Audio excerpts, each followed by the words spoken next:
Mr. Trump, please look at us. We want to be the state 52. Please. No nos desprecie, por favor, no nos desprecie. No nada más quiere el Golfo de México, también México, por favor. No nos desprecie. Es falsa esa soberanía, es falsa. Tranquilo, ¿qué te pasa? Pues nada, pues que queremos ser el Estado 52. ¿Queremos? Sí, bueno, algunos no. ¿Pero pues, por qué? ¿Para Raimundo, La Pajés, ¿no han escuchado? Alarraqui. Pues hay que ser el... Qué buenas referencias periodísticas tienes últimamente. ¿Por qué no? ¿Qué ventaja hay? Pues mira, para empezar, hay que quitarnos esa falsa soberanía de la cabeza. Eso no existe. Podríamos tener un freeway, ¿no? You are not right. ¿No? No, you are extreme right. Extreme right, sí. Oh, bueno, pues. No, ¿sabes qué? Para aclararte todo eso, le pedimos a un compañero que nos viniera a explicar. Un compañero que sí sabe. Aquí está. Aquí está. ¿Quién es? Kurt Holla. Kurt, qué gusto. ¿Cómo estás? Es nuestro embajador de México en Oaxaca.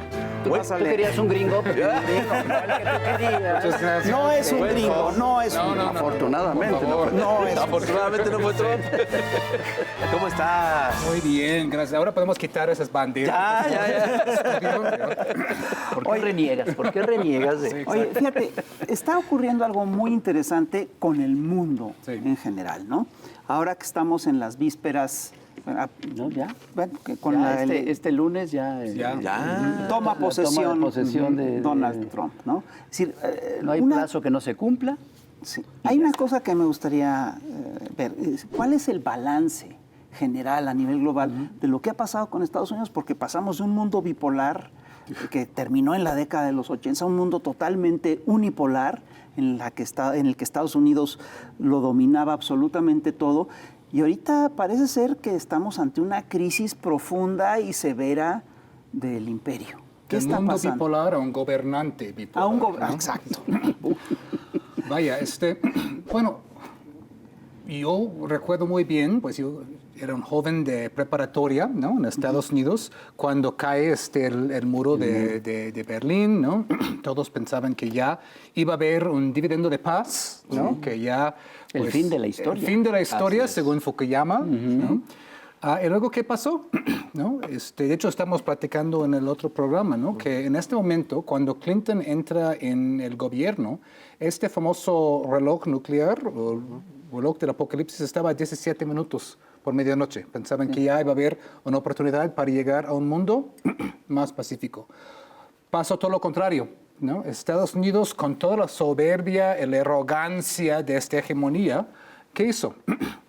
Primera cosa es que empezaron a expandir a OTAN hacia el este, ¿no?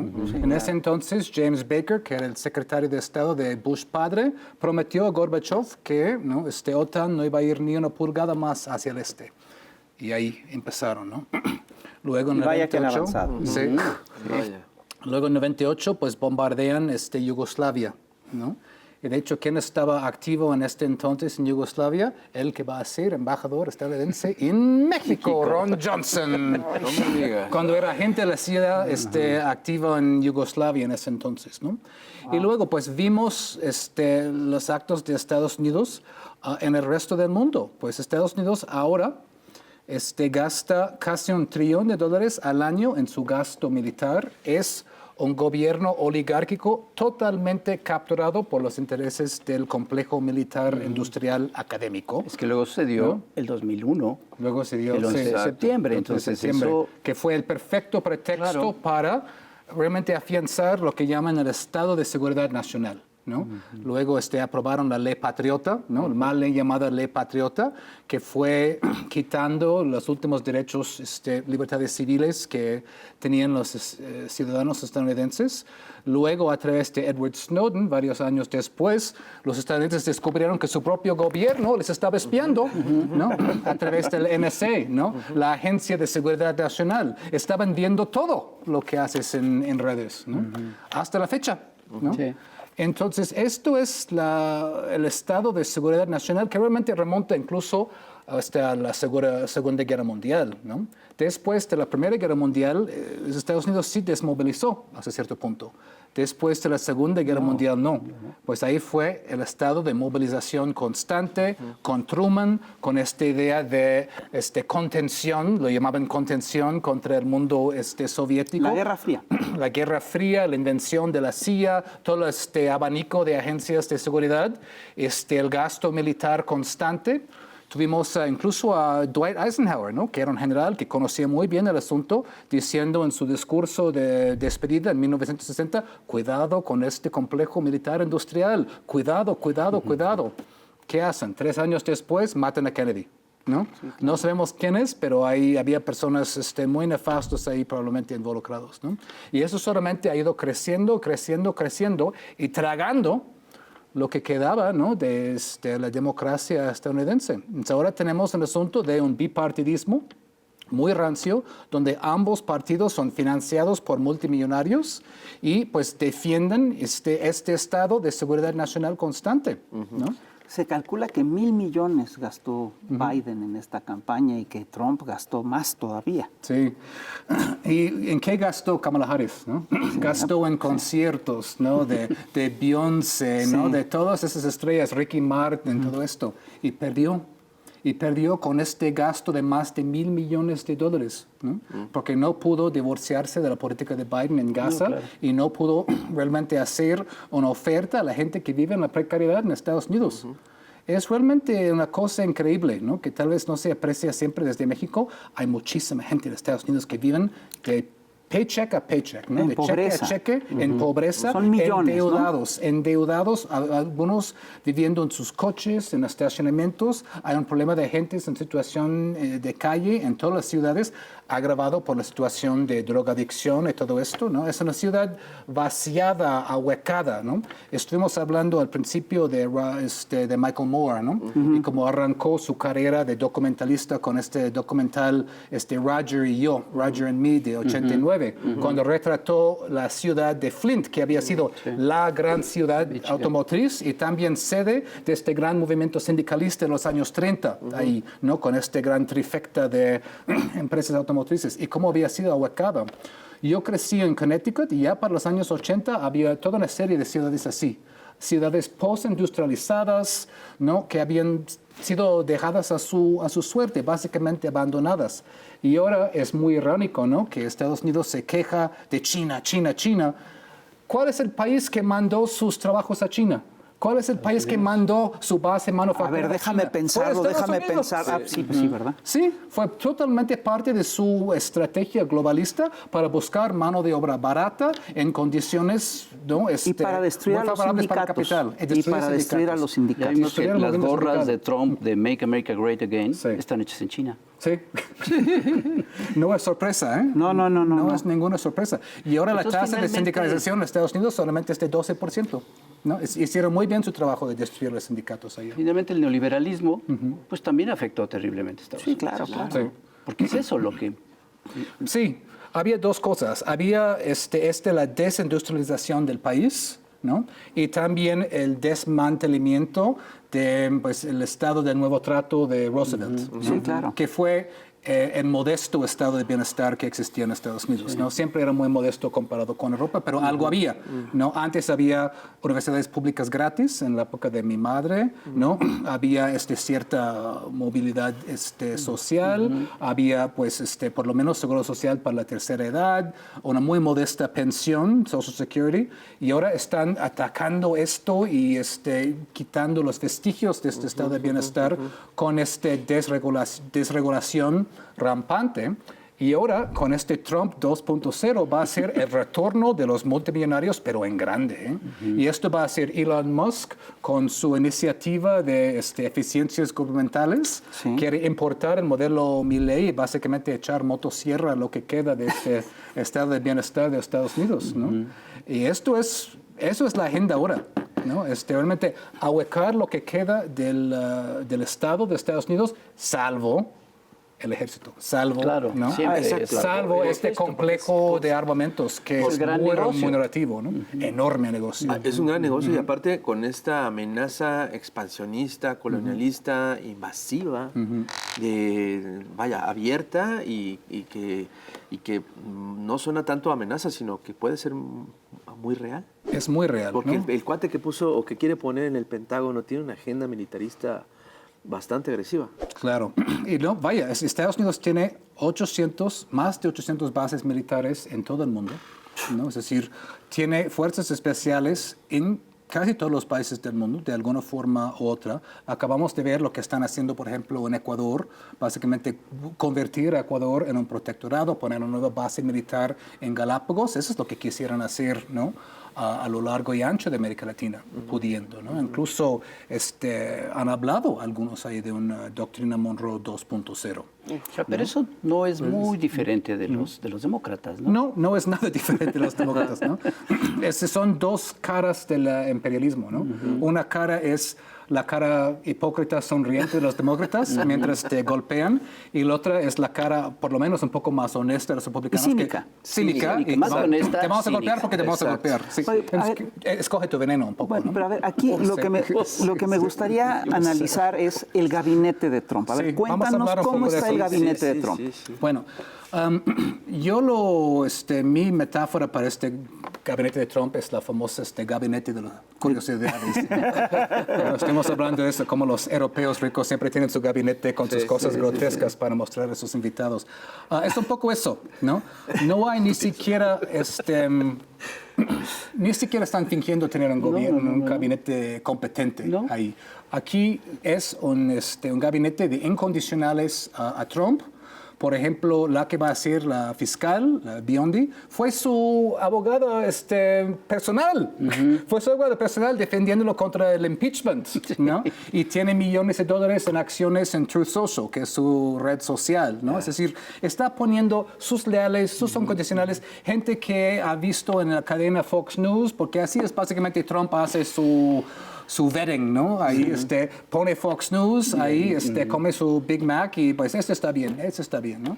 Entonces, tú estabas hablando del Pentágono. El que va a ser muy probablemente secretario de Defensa es un loco. Así es. Pete Bexeth. Exacto. Ex soldado, pero también pues tiene toda una serie de escándalos, ¿no? Escándalos sexuales, que la única cosa que no se permite en Estados Unidos son escándalos sexuales. Tú puedes hacer cualquier cosa en el mundo, puedes matar, puedes bombardear, puedes mandar drones, pero escándalos sexuales, no, perdón, es un país puritano. Pero ya ni eso. Excepto el presidente por tiene Trump, escándalos ¿no? Es curioso que él rompió el molde en eso, ¿no? Él ha podido. Bueno. Él ha podido, ¿no? Es un cambio. Es un cambio importante. Es un cambio. Pero Bexeth, por ejemplo, yo estuve viendo su audiencia frente al Congreso, ¿no? Fue triste. Le pidieron cuáles son los países de ASEAN, ¿no? Asociación de países asiáticos. No pudo nombrar ni uno, ¿no? Es decir, es una persona que no tiene ninguna concepción ni de manejar el ejército, ni de la situación geopolítica en el mundo. Se lo pasó a la defensiva, pues hablando de todos sus diferentes escándalos que ha tenido en su vida, si es alcohólico o no, cuántas esposas ha tenido, ¿no? Es decir, toda una telenovela ahí, en lugar de hablar de cosas serias, sustanciales, para realmente hablar de conformar un gabinete. ¿No? Wow. Es decir, es realmente preocupante, ¿no? Por eso digo, ¿no? Es decir, no hay que dejarnos apantallar por toda esta gran retórica, esas bravatas de Trump, ¿no? Porque hay mucha incompetencia en este gabinete, ¿no? No tengo mucha confianza que vayan a poder ni siquiera gobernar en un sentido más estricto de la palabra, ¿no? Marco Rubio. Marco Rubio en las audiencias ha sido el más coherente. Eso es decir algo, ¿no? Es decir, comparado con Bexeth y Biondi y demás, ¿no? Sabemos que Rubio es un poquito. Un poquito. Sí, es un senador de ultraderecha de la Florida. Es hijo de una familia cubana, ¿no? Que salieron de Cuba incluso antes de Castro, pero rabiosos en ese sentido. Anticomunistas rabiosos. Y totalmente. Entonces Rubio tiene una agenda muy virulenta, obviamente contra Cuba, pero obviamente también contra Venezuela Él pues era el gran cerebro atrás de esta tentativa de golpe en Venezuela en 2019. Fracaso absoluto. Por eso digo, no estamos hablando de gente competente. Si fuera gente competente sería incluso de tener más miedo. Pero en muchos casos improvisan cosas, ¿no? Sí. Es muy también pro-Israel, como casi todo su gabinete, y muy anti-China. Y anti-México. ¿No? Y anti-México. Exacto. Anti-México, ¿no? Él es el que, pues, ha desempolvado el discurso de narco-AMLO. Incluso su audiencia dijo ridiculeces como que hubo varios candidatos presidenciales asesinados en la campaña del año pasado. Es como, perdón, es decir, manejemos ciertos datos básicos, ¿no? Por favor, ¿no? Y esto es preocupante, pero... Como bien dicen, lo bajo 2 rayitas, porque ahora todas esas bravatas de la campaña ahora están enfrentando la complejidad de tener que gobernar donde, en un mundo mucho más multipolar, donde la imagen de Estados Unidos está por los suelos, por Israel y Gaza, por los suelos. No es como Trump 1.0, es Trump 2.0 y la imagen de Estados Unidos en el mundo, la imagen del occidente en el mundo, la imagen del derecho internacional en el mundo, la imagen del orden mundial basado en reglas, ¿no? Es decir, todo eso está por los suelos, ya nadie cree en eso. ¿Pero les Poca importa? gente cree en eso. ¿Realmente les importa? Pues están ya en su fase de ultracinismo, ¿no? Justo ayer, antes de grabar este programa, pues este gran periodista, Sam Husseini, estuvo ahí increpando a Anthony Blinken en su última conferencia de prensa como secretario de Estado. ¿Qué hacen? Lo sacaron físicamente del recinto. Y él estaba gritando, ¿por qué no estás en La Haya? ¿Por qué no estás en el Tribunal Internacional de La Haya? ¿Y el papel de los demás reporteros? No hicieron nada. Lamentabilísimo. Muy. Y esto habla... A veces la gente me pregunta, ¿pero cómo es que escriben esas barbaridades acerca de México, no? Y no es solamente acerca de México, también escriben barbaridades acerca de China, acerca de cualquier otro país del mundo que no se doblega a Estados Unidos. Pero porque vemos una prensa estadounidense muy sumisa. Sí, total. Muy sumisa, ¿no? Ante el poder. Otra barbaridad es, tenemos que ir a un corte de estación, a una pausa. Ahorita regresamos, no se vayan.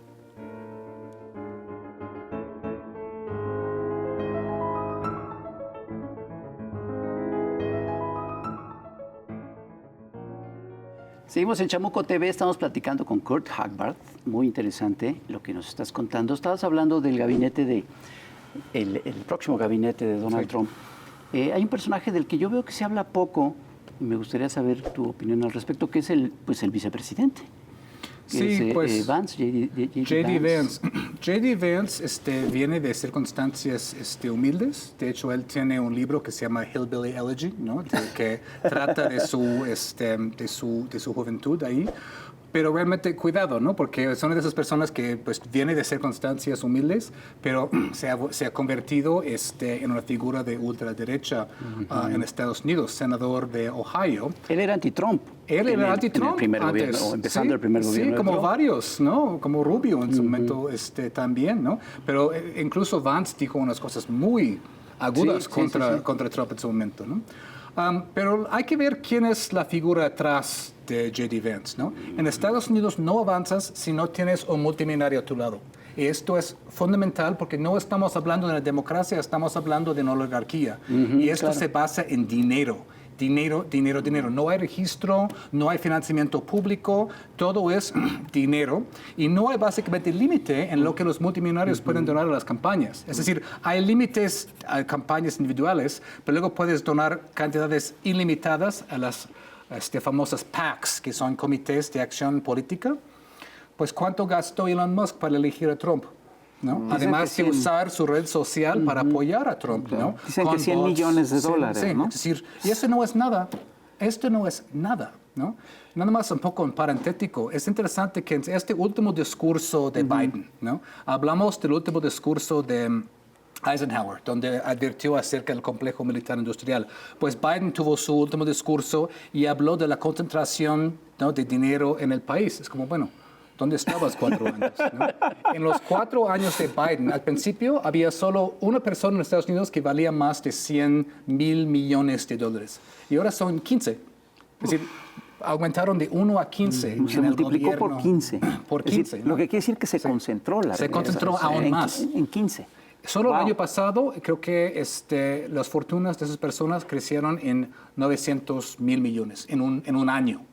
Porque tienen todas sus acciones, ¿no? Pueden tener operaciones bursátiles, como la famosa venta de Banamex sin pagar impuestos. Es decir, hacen ese tipo de transacciones todo el tiempo y son intocables. Si tienes a alguien como Musk o como Mark Zuckerberg, que ahora se está rodeando ante Trump, o Jeff Bezos, que es jefe de Amazon, pero también del Washington Post. Tienes un gobierno oligárquico donde la prensa está totalmente, pues, controlado por ellos. Y ni siquiera antes había, ¿no? Hace una generación, una idea de periodismo adversario en Estados Unidos. Había unos muy buenos periodistas, pero lo vimos ayer, cuando sacan a Sam Husseini, todos están así, o riéndose un poco, o nada más que no sea yo. Una pregunta, ¿tú Sí, crees que ajá, este ajá. programa sería vetado en Estados Unidos? Claro que sí.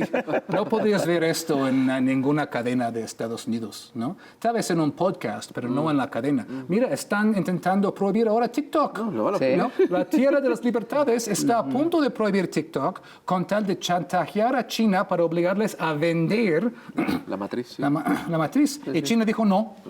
Entonces ahora están intentando echarse para atrás y un poco postergar la prohibición porque algún fenómeno muy interesante está pasando. Muchos jóvenes en Estados Unidos que antes estaban en TikTok y tenían sus seguidores, incluso sus negocios, están pasando a otras redes sociales chinas, como RedNote, por ejemplo, y están entrando en contacto con chinos de verdad y se están descubriendo que las cosas van muy mal en Estados Unidos comparado con China y que lo que su prensa les cuenta acerca de China, la prensa estadounidense, es lleno de mentiras. Mentira. Es decir, mienten sistemáticamente acerca de China. Por ejemplo, que tienen puntaje de crédito social. Esa es una invención de Estados Unidos. No existe tal cosa en China. No existe, ¿no? Que te van prohibiendo ciertas cosas basado en tu Puntaje social, crediticio, ¿no? No existe, es una invención de la prensa estadounidense. Por eso le digo a México, no se sientan tan mal, es decir, cuentan mentiras de México, pero cuenten mentiras también de China, cuenten mentiras de cualquier país que no se doblega a eso. Perdón, por el paréntesis, para regresar a Vance, el que está atrás de Vance es el multimillonario Peter Thiel, que fue el fundador de PayPal, ¿no? PayPal, y también tiene su empresa Palantir Technologies, que es una empresa de software de espionaje. Que es, Wow. Mira, qué casualidad. es la nueva gran especialidad de Estados Unidos junto con su socio Israel. Porque Israel es el gran país de software de espionaje. claro. ¿no? ¿De dónde viene Pegasus. Pegasus? Sí. Pegasus acá, ¿no? ¿De dónde viene toda esta tecnología en la frontera entre Estados Unidos y México? Israel. ¿No? Entonces, Palantir está totalmente metido en eso. Entonces, lo que quieren crear ahora es un tipo de como anarco-tecno-feudalismo en Estados Unidos, donde ya no hay estado de bienestar, pero estás vigilado todo el tiempo.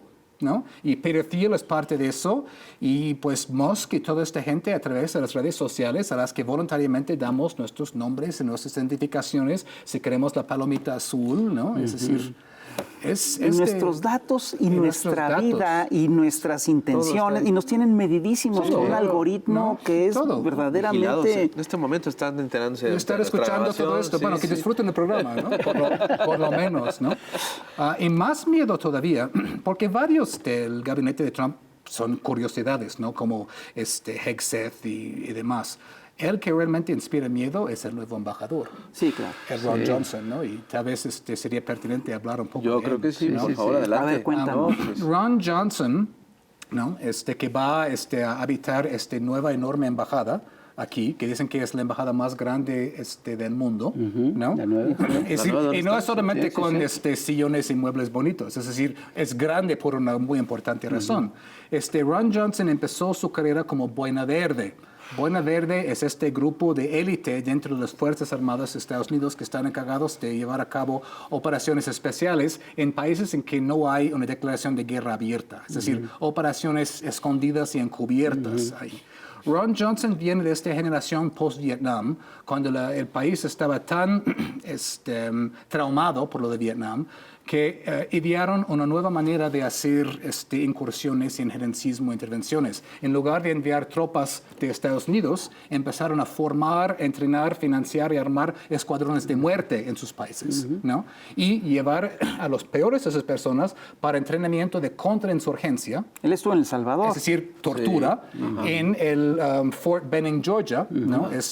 Fort en Estados Unidos llamada la Escuela de las Américas. Entonces Ron Johnson llega a El Salvador en los momentos más cruentos de la guerra civil, más cruentos, cuando había desapariciones, violaciones, torturas, gente despedazada. La matanza de Mozote. La matanza, sí, de Mozote. Masacres en aserraderos. ¿no? Los jesuitas, es decir, todo de las monjas, es decir, hay toda una serie de con González, ahí. Con el... González estaba muy metido en eso también. El venezolano. González. Misma época, mismo tipo de trabajo, ¿no? Ese trabajo sucio en que vamos a formar los escuadrones de la muerte, pero nosotros vamos a siempre poder decir que no fuimos.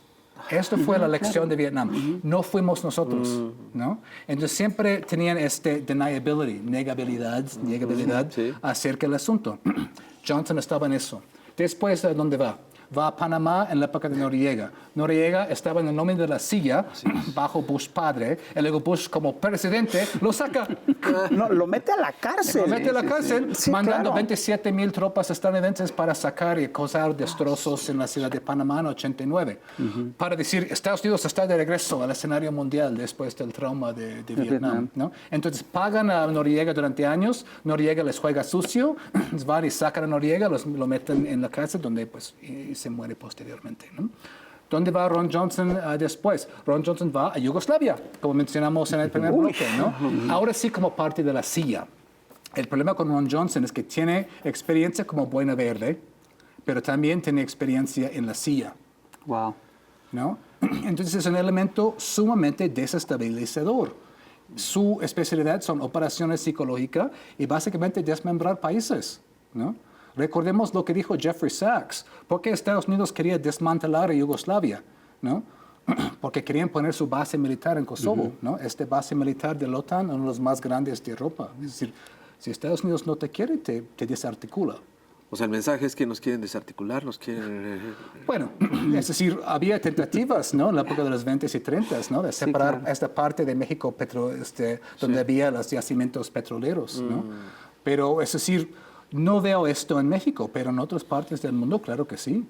Claro que sí. Es decir, Ron Johnson también estuvo activo con Southcom, el Comando Sur, que está muy activo ahora en Ecuador, ¿no? Sí. En Chile, con la nieta de Allende, haciéndose la foto con ellos. Es decir, ellos tienen la idea de que esos minerales son nuestros y siempre usan la amenaza supuesta de China, ¿no? Para justificar el ejercicio estadounidense. Como dije al principio, el reloj nuclear que estaba 17 minutos en 94, entre Clinton en 93, ahora está a 90 segundos, a medianoche. Sí. Estamos más cercanos a un cataclismo nuclear que en la crisis de los misiles de Cuba. Y esto por esta necesidad patológica, psicópata de Estados Unidos de llevar al mundo al borde de un desastre, ¿no? Irreversible. Por lo menos antes en el gobierno de Estados Unidos había cierta idea de que no te metas en la esfera de influencia de los grandes poderes, ¿no? Claro. Es decir, había cierta como lógica ahí.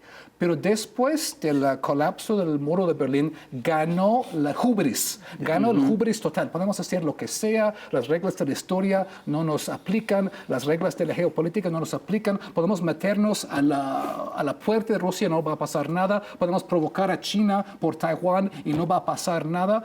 Bueno, sí va a pasar algo. Es decir, las reglas de la historia no dejan de actuar solamente porque tú te crees exento.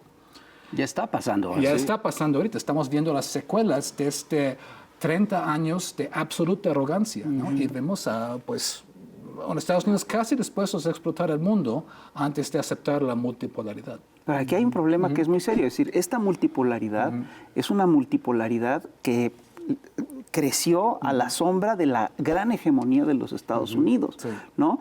Y ahorita lo que es increíble es que China le ganó a Estados Unidos en su propio terreno, en el terreno de la guerra comercial. Es correcto. ¿Y qué pasó ahí? Además, Estados Unidos se desindustrializa y China se industrializa precisamente con las industrias que salen de los Estados Unidos, ¿no?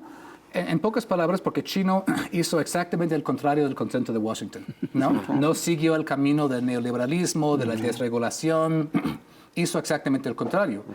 Hizo un plan de desarrollo pues con empuje del Estado, es decir, con elementos de también empresas privadas, por supuesto, economía mixta, pero con una gran presencia de empresas estatales y una planeación industrial a largo plazo, que es lo que no pasa ahora en el norte global, en Occidente.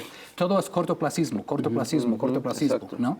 Y China tiene una visión de 5, 10, 20, 30 años hacia adelante, ¿no? Y va formando sus estudiantes y va creando cuadros para esas necesidades, para abarcar toda una generación, ver a largo plazo, ¿no? Estamos hablando de una civilización milenaria, como México.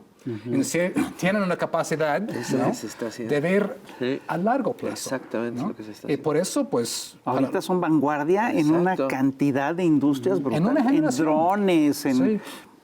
En coches inteligencia eléctricas, artificial. en chips, en superconductores. ¿El Plan ¿no? México pretende exactamente ese impulso Sí. a largo plazo? Sí, y tiene algo muy parecido. Es decir, durante la época neoliberal, una cosa que no puedes decir era política industrial. Oh, no. No puedes tener una política industrial, ¿no? Era la famosa creencia irracional en la racionalidad del mercado, ¿no? Es decir, una creencia irracional y fundamentalista que el mercado mágicamente iba a resolver todos los problemas.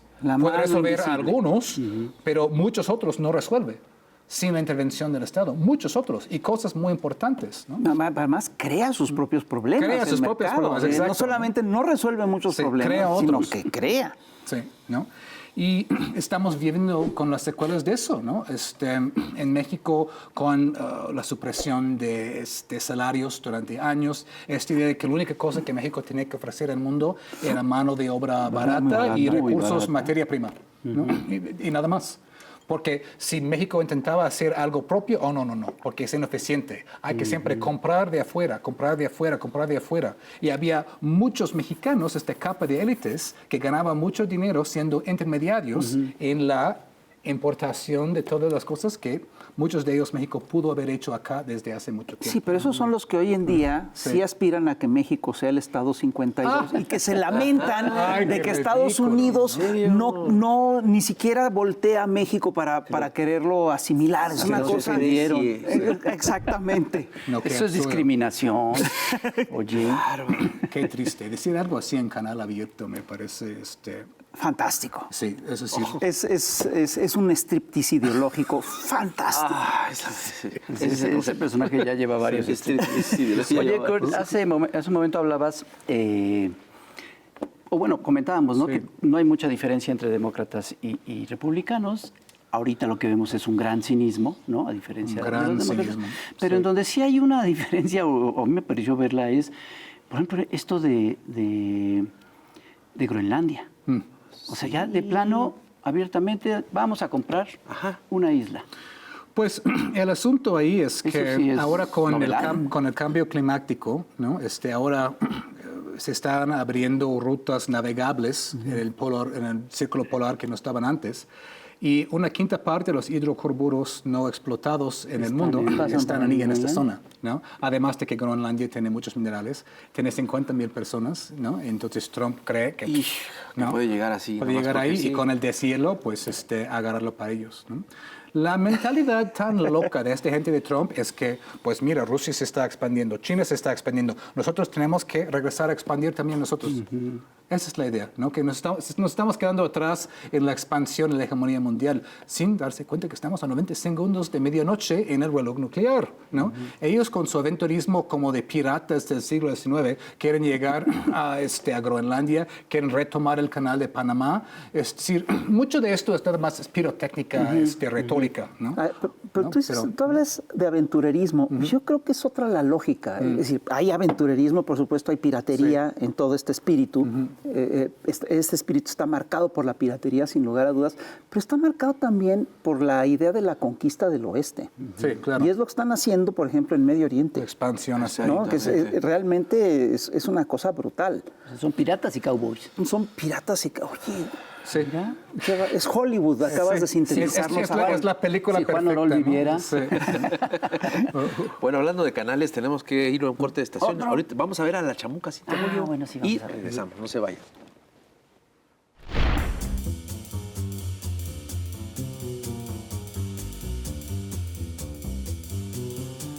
Querido electorado, feliz 2025.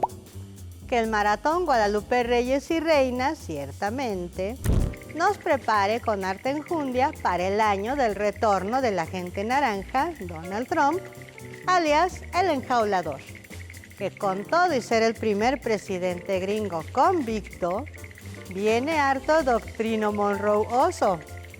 Va de retro. Dadas las circunstancias, van surgiendo las quinielas de la futurología local y global con su estrategia para llevar a cabo la protección del país, de la gente, de nuestro territorio y de hasta el último mililitro del Golfo de México del expansionismo del codicioso megapopote trumpista. Estrategias que van del dejar hacer al mister aunque se dé un balazo en el pie. Expresión gringa muy ilustrativa de lo que le costaría expulsar al paisanaje que se encarga de hacer la chamba. Y máxime en momentos trágicos debido a los incendios en California que requerirán de toda esa fuerza reconstructora. Ante el regreso trumpiano, se luce aquí la presencia vociferante de la cruda misógina, o más bien, crudoginia opinante, que sigue sin resignación aún tras 100 días de gobierno de la primera presidenta, esperando, no tan secretamente, que la relación bilateral sea contraria a México. ¡Cuánta mezquindad, señoros! La presidenta Sheinbaum ha declarado con fuerza que la relación con Estados Unidos será de respeto y colaboración, pero sin subordinación. Muy bien. Aquí se espera que ponga en orden a la migra mexicana ante lo que viene, en aras de proteger los derechos humanos de migrantes y destacadamente de mujeres y niñas en tránsito migratorio de la frontera sur a la norte. Pues, regresando a las quinielas futurólogas, se predice la enésima crisis migrante que con Trump o sin Trump nos colocará frente al siempre incómodo espejo de país sociocomercial del principal expulsante de seres humanos. La migración es un derecho y ningún ser humano es ilegal. Pues se pronostica, desafortunadamente, que no disminuirá la violencia machista que ejercen los hombres de la migra, los mismos migrantes, funcionarios o delincuentes contra las mujeres migrantes, además del aumento del fenómeno desde la frontera sur y población desplazada desde estados como Chiapas, Oaxaca o Guerrero. Cabe destacar la problemática de la violencia sexual con fuertes declaraciones de madres migrantes que dan anticonceptivos a sus hijas para evitar embarazos producto de violación. Ante esta situación de emergencia, a ellas se les debe garantizar protección y, en su caso, el derecho al acceso a la ILE, interrupción legal del embarazo. Para hablar de futuro hay que mirar al pasado, recordando la tersa relación Angela Merkel-Donald Trump, que nos lleva a pronosticar que habrá que combatir mucho la deshumanización de las mujeres, esta vez desde el poder y el estilo de la presidenta, buleando al bully, de forma didáctica que se agradece. Amerita enviarle un zape bien puesto a los superhéroes de cómic y pantalla, querido electorado. Pues ni perdón ni olvido por cada familia migrante y pequeño enjaulado que no rescataron en el primer periodo de Trump. Justicia, no a las políticas racistas, y va el primer abrazo del año. Chaito. Y seguimos aquí en Chamuco TV en un thriller porque estamos hablando precisamente de la toma de posesión de Donald Trump. Y estamos con un invitado de lujo que es Kurt Hackbarth. Y yo te quiero preguntar, Kurt, Donald Trump tiene fama de amenazar con dureza. Y él mismo publicó en un momento dado que él así negociaba. Amenazaba para ver qué conseguía con la simple amenaza y después arrasaba, ¿no? Y después seguía los demás pasos de la Y negociación. quien se doblaba ante la amenaza, ya. Ya. Trudeau. Por decir algo. Pero fíjate, aquí es muy curioso porque Donald Trump ha hecho amenazas muy serias Sí. en los últimos meses, ¿no? Por supuesto, esto de comprar Groenlandia es una amenaza. Esto de decir que Canadá puede ser el estado 51 es una amenaza. Esto de decir que va a retomar el canal de Panamá es una amenaza. Pero también está amenazando a México. ¿Qué tanto puede cumplir estas amenazas? ¿Qué tan serias son en la realidad todas estas amenazas? Sí, yo creo que siempre con Trump hay que diferenciar la retórica de la realidad, ¿no? Como bien dices en su libro El arte del trato, ya anunció lo que hace. Intenta amenazar con tal de hacer trastibillar a su contrincante y conseguir concesiones fáciles, sin tener que dar nada de su parte, ¿no? Y en ciertos casos, lamentablemente, funciona. Vimos que funcionó, por lo menos retóricamente, con Trudeau, que ya renunció. Bueno, iba de pique de todos modos. Y con varios de los líderes que vemos ahora en Europa, ¿no? Scholz, ¿no? Explotan su gasoducto y no hacen nada. Keir Starmer, Meloni, Macron, y hace todo eso, ¿no? Pero México no. Es decir, México mostró que otra manera de enfrentar a Trump. Primero con la carta de Claudia Sheinbaum, que dijo, a un arancel vendrá otro, ¿no? Pero además, pues, las armas lo ponen ustedes y los muertos lo ponemos nosotros, ¿no? Y esas son verdades que el público estadounidense tiene que saber esas verdades, ¿no? Es decir, que el fentanilo, pues, entra en Estados Unidos casi exclusivamente por ciudadanos estadounidenses, en puertas de aduana legales, las armas vienen de allá, es decir, son cosas que, curiosamente, la Y prensa que el gringa no problema explica, ¿no? viene de las farmacéuticas. Sí, y me encantó esta serie que están sacando, ¿no? Sobre todo esta historia atrás, la familia Sackler, Purdue Pharma, Purdue, ¿no? sí. Creando opioides desde los años 60 que sabían que tenían un alto grado de adicción. Decían que era menos de 1%, esto era una mentira absoluta, estrafalaria, era mucho más que esto. Y luego iban con los doctores con una campaña de relaciones públicas enormes, porque así funciona, es un sistema totalmente privatizado de salud de Estados Unidos, con esas pastillas y esas muestras, y mira, receta esto para sus pacientes, y no pasa nada, y está muy bien, ¿no? Sí se Crearon puede- una generación de adictos. Sí se puede decir ¿no? que el desmantelamiento del estado de bienestar es en gran parte culpable de las adicciones Es absolutamente eso. de fentanilo en Estados Unidos. Sí. Yo creo que es algo que se puede afirmar. Mira, si vives en los Estados Unidos ahora con salarios estancados, si quieres estudiar en la universidad, tienes que sacar a veces más de $100,000 en préstamos estudiantiles que nunca caducan. Nunca caducan, ¿no? Incluso si te declaras en bancarrota en Estados Unidos, no te borran jamás tus préstamos estudiantiles. Luego, una hipoteca, si tienes una renta enorme, tu pago de coche, ¿no? Y no te puedes enfermar. Sí, muchas familias pagan hasta $20,000 al año o más en seguro médico privado obligatorio, porque si no, te puedes enfermar y quedar en la calle. Luego tienes que pagar guarderías, otra suma enorme. ¿Cómo lo haces? Tomas drogas.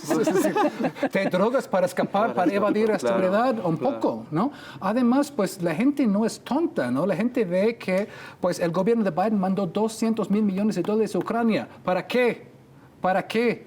¿No? Está mandando armas y financiamiento a Gaza. ¿Para qué? ¿No? Es decir, mientras que ellos están viviendo en ese tipo de precariedad. Entonces, regresando al tema de México, que es muy importante, ahora Trump amenaza con aranceles de 25%, no solamente contra México, sino contra Canadá y contra varias otras partes del mundo. Trump tiene una loca idea, y esto viene de que es oligarca, que quieren quitar el impuesto sobre la renta y depender puramente de ingresos de aranceles. Como Eso si es una fuera locura. hace 150 años. Hace 150 años Estados Unidos se basaba su México. recaudación en aranceles. Y México también. Sí, pero pues Estados Unidos puso el impuesto sobre la renta creo que en 1913, ¿no? Pues ya no podemos regresar a hace 150 años. Sería un absurdo pensar que pueden hacer esto. Por eso quiere hacer no un instituto de ingreso interno, sino de externo. En un país que se disparó en el pie porque se desindustrializó solo. Es decir, ¿cómo puedes tener una política de aranceles si no produces nada? Estados Unidos no produce nada, excepto servicios y especulación financiera. Mandó sus fábricas a China. Y aseguradoras. Mandó sus fábricas a China para ayudar a crear la potencia que ahora quiere atacar. Es una locura todo esto. Entonces, ¿puede aplicar aranceles a México? Yo creo que sí, a corto plazo, pero creo que va a haber mucho sufrimiento en esto. Cuando el público estadounidense, que ya está pagando mucho en el supermercado, Trump ganó en gran parte por los precios en supermercados y el precio de gasolina, ¿no? Siempre regresa a esas cosas de pan y mantequilla, ¿no? Bread and butter, esos asuntos, ¿no? ¿Cuánto estoy pagando en supermercado? ¿Cuánto estoy pagando en gasolina? Están pagando mucho allá. Cuando se dan cuenta que su fruta, su verdura y sus autopartes y muchas cosas van a costar mucho más, ¿no? Y pues aunado con su pretendida política de deportaciones masivas, ¿quiénes van a hacer esos trabajos? Por eso empezamos a ver... Y bueno, ya Claudia Sheinbaum le dijo, Sí. buena parte de la economía de Estados Unidos viene de los mexicanos que De los viven. mexicanos. Así es, Sí. 40 millones. En muchas industrias. Hablamos de construcción, hablamos de agricultura, restaurantes, ¿no?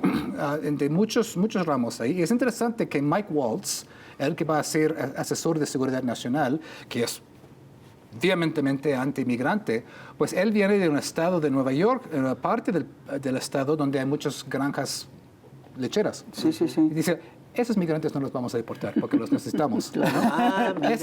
Esos no. ¿no? Y luego sale Elon Musk. Esos que están en tecnología, ellos tampoco. Porque pues vamos a seguir con esas visas H1B, ¿no? Porque pues las escuelas estadounidenses no están produciendo gente suficientemente capacitada para todo eso, ¿no? Exacto. Y además con pues las visas H1B pueden explotar a las personas porque son extranjeros, ¿no? Con residencia temporal en Estados Unidos. Entonces empezamos a ver que empiezan a como cavar muchos huecos en lo que parecía ser algo muy feroz, una planadora ahí de deportaciones. Vamos a ver en la realidad cómo lo van a hacer, porque además va a ser muy caro eso, pues aplicar una política de deportaciones. Sí, nos platicaba David Brooks aquí en el programa cómo hubo este programa de deportación que después lo pararon porque se dieron cuenta que no podían. Es muy complicado, ¿no? Y también va a haber mucha oposición, ¿no? Hay oposición en los Estados Unidos. La izquierda está por los suelos en los Estados Unidos, pero sí hay elementos de oposición. Vimos estos heroicos estudiantes que protestaron el genocidio en Gaza, pero también hay muchos grupos de activistas y también de abogados que están muy en contra de este plan de deportaciones. No pueden impedir las deportaciones, pero pueden encarecer el asunto para el gobierno de Trump, para que sea más difícil y más costoso aplicar algo así, ¿no? Tienen que encontrar a las personas, tienen que crear campamentos enormes, tienen que pasar por toda una serie de protocolos y procedimientos. No va a ser fácil. No va a ser fácil. Y en el mismo tiempo pretenden aplicar aranceles, y luego pues hablar de invadir.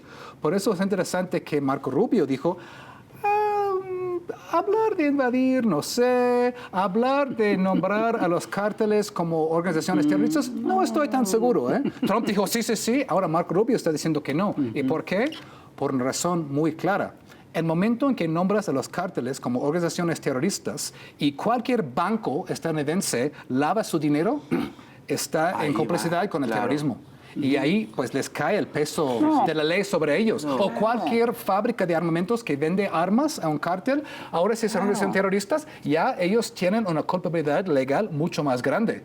Por eso Rubio dije, pues tal vez no eso, vamos a ver. Fíjate, eso yo no lo había visto, pero claro, uno de los grandes negocios del capital financiero es el lavado de dinero. El lavado de dinero, la venta de armas. Y la venta de armas, claro. Y de repente, si ellos están tratando con organizaciones nombradas terroristas, eso les pone en broncas legales muy importantes. Pisas un callo. ¿No? Y por eso dicen, no, tal vez este instrumento no sea el instrumento idóneo, ¿no? Es el balazo en el pie. Es el balazo en el pie. Otro balazo Otra vez, sí, ¿cuántos no queda pie, no?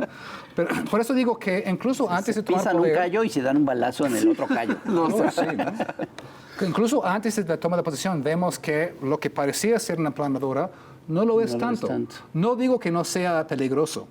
Para mí el peligro mayor es que intentan hacer más mayozambadazos. Exactamente. Operaciones encubiertas, con tropas sin uniforme, entrando como Juan por su casa, con Ron Johnson en la embajada, intentando empezando a secuestrar ciudadanos mexicanos, ¿no? Porque siempre con el pretexto de que sean criminales y miembros de cárteles. Pero una vez que abres la puerta a secuestros de ciudadanos mexicanos, ¿dónde para?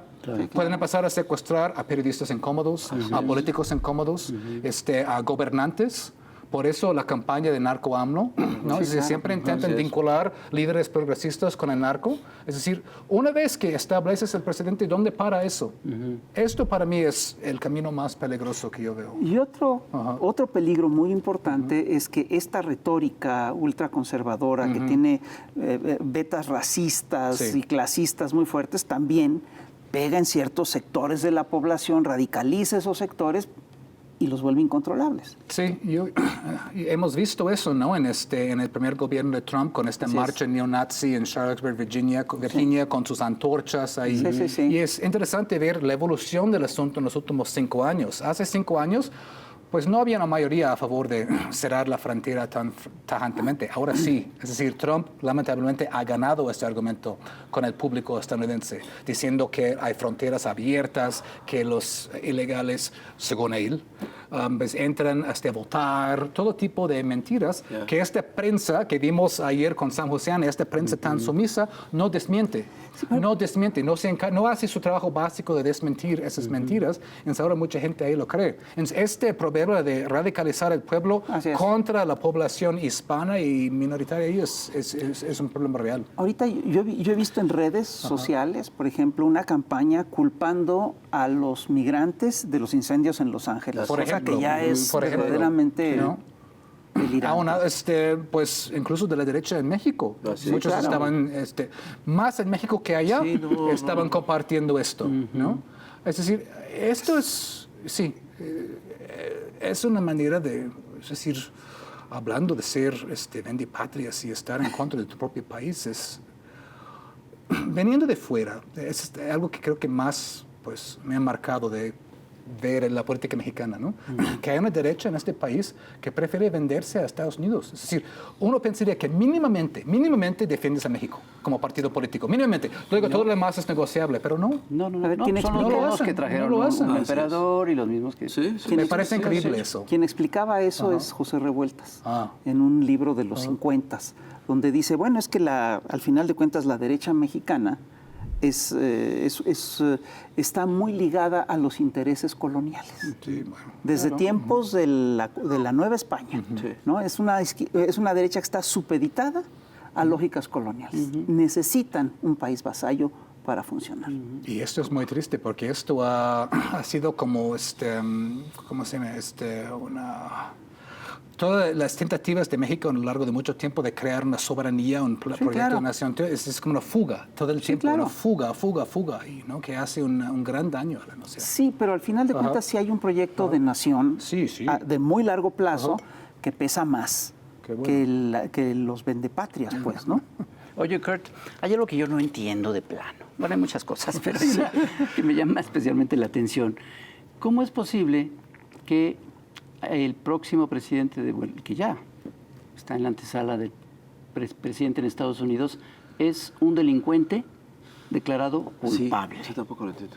¿Y cómo tiene la cara para presentarse y para creer que tiene cierta autoridad moral un delincuente declarado oficialmente culpable? Y es el presidente de Estados Unidos. Es interesante, ¿no? Para ponerlo en contexto, como bien decía Chomsky, todos los presidentes desde la Segunda Guerra Mundial, por lo menos, son criminales, pero en cosas de guerra. Sí, ¿no? claro. Hablamos de Nixon en Vietnam, hablamos de Bush hijo en Irak, hablamos de Biden en Gaza, hablamos de Obama con la guerra de los drones y tantas cosas más. Pero esas cosas no son castigadas. Esas cosas no son castigadas. Lo que sí son castigadas son cosas como Trump de pagar a una stripper o un ex, ¿no? Para su silencio, ¿no? No digo que no sea importante y relevante y es un crimen, ¿no? Pero a mí me encantaría ver que todos esos criminales de guerra de antes pagaron mínimamente por sus crímenes, ¿no? Aunque fueron juzgados por la historia, por lo menos. Por lo menos. ¿no? Lo que me parece más preocupante Pero dentro de Trump... de esa lógica, pues esos otros personajes que sí son terriblemente culpables y criminales de guerra, Pero oficialmente no Nunca, han sido no. declarados culpables. Trump sí. Siempre ha sido como un poco una área gris en la ley de Estados Unidos también. ¿Hasta qué punto un presidente tiene inmunidad, ¿no?, por sus crímenes? No hay algo tan explícito como el fuero en Estados Unidos. La Constitución estadounidense es un poco borrosa al respecto. Entonces, resulta que el presidente tiene cierta inmunidad por cosas que haya hecho durante su mandato, pero no cosas que haya hecho fuera o que no tengan que ver con su deber oficial, ¿no? Entonces, ahí entra eso de Trump. Para mí, lo que es más preocupante de Trump, y debe ser severamente castigado, es cuando Trump intentó revertir la elección de 2020, Exactamente. Sí, llamando al secretario de Estado, por ejemplo, de Georgia, diciendo, encuéntrame 10,000 votos, encuéntrame 15,000 votos para revertir esta cosa. Claro, ¿no? Porque en Estados Unidos no hay un INE, tal vez que bueno que no hay INE, pero cada estado rige sus propias elecciones. Entonces ahí son 50 secretarios de Estado que rigen y validan la elección de su estado. Trump estuvo llamando a ellos diciendo, básicamente, encuéntrame votos. Oye, a ver, para cerrar, yo sí creo que lo que vamos a vivir con Trump va a ser fuerte, va a ser intenso, ¿no? Pero primero, ¿tú crees que pueda cumplir todas sus amenazas? No. No creo. Estados Unidos está en un momento mucho más debilitado incluso que Trump 1. Como mencioné un poco antes, la imagen de Estados Unidos está por los suelos en el mundo. El país está súper, hiper endeudado. Su deuda como porcentaje del PIB es más de 100%, ¿no?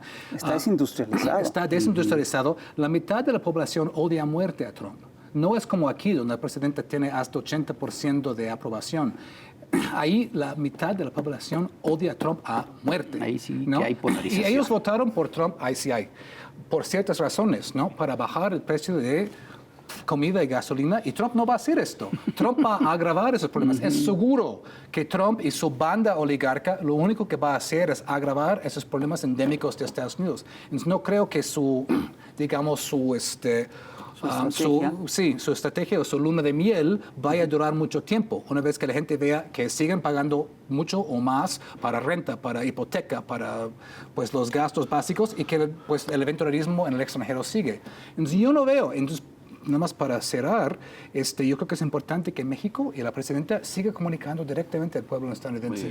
Justamente como AMLO hizo con la mañanera, hablar directamente al público mexicano, la presidenta es la persona más indicada para hablar directamente a los estadounidenses y decirles, con ese tipo de políticas ambos perdemos. Nosotros perdemos, ustedes también. ¿no? Paremos esta locura ahora. Kurt. Pues ojalá que se pare esta locura. Ojalá que pare, pero también el reloj mundial dice una cosa y el reloj de Chamuco también dice que ya se está acabando este programa, así que Kurt, muchísimas gracias por gracias estar a aquí. ustedes. Que no sea la última vez, ya sabemos que vas a estar en otro Thank you programa. very much. You're welcome. Y thank you very much for you, porque ya nos vamos. Gracias por compartir, coleccionar, comentar este programa. Muchas gracias, compañeros. Cuídense mucho y nos vemos a la próxima. ¡Feliz año! Bye. ¡Feliz Chamuco TV! ¡Felices ustedes!